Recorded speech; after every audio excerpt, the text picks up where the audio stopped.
mission to the poor and the incarcerated. You know, in the United States of America, we have over 46 million people that are deemed poor.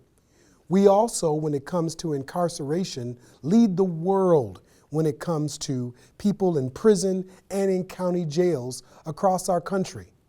Though this is a challenge, it's a great ministry opportunity for the church.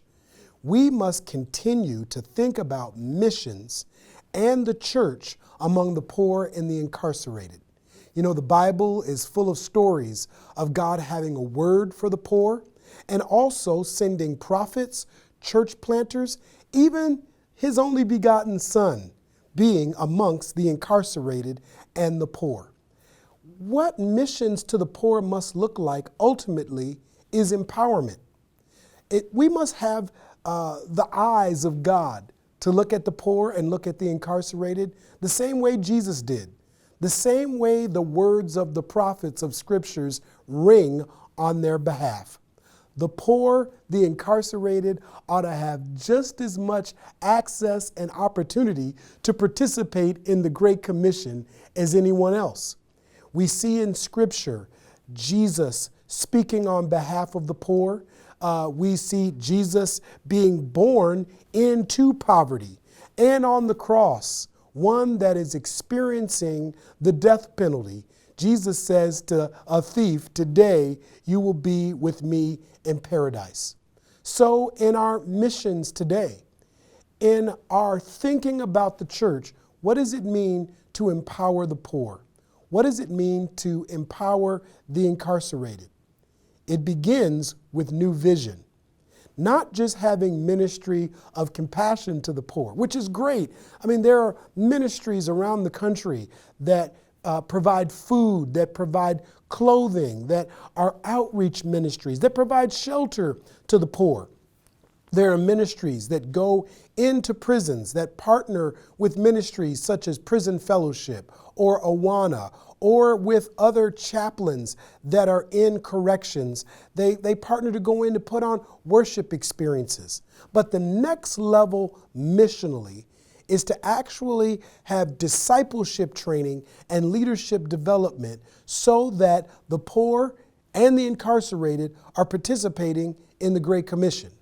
What does this look like? Well, it's about knowing that churches, ministries can flourish, churches can be planted amongst the incarcerated, that churches can be planted by the poor, by the under-resourced, that we see them with the eyes of Jesus.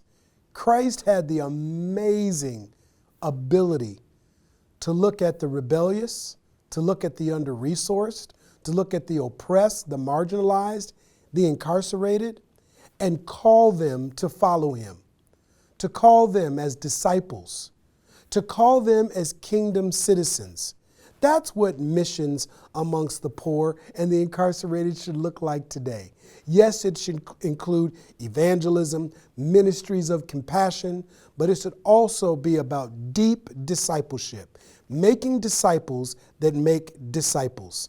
In under-resourced communities, there's a need for urban disciple makers that find their mission, their purpose, so that on the other side of salvation, they experience the empowerment of God that they too might preach, might speak, might lead ministries.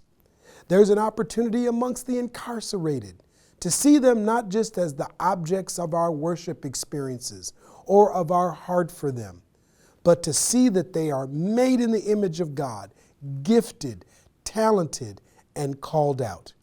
I am so honored that I get to be a part of missions work like this at World Impact, of not only seeing the poor and the incarcerated and the marginalized, the rebellious differently, but seeing those different groups, not always the same group, but those different groups through the same compassionate eyes, to come alongside them with the same amazing, compassionate, and empowering heart of Christ, that they too might participate in the Great Commission and advance God's kingdom.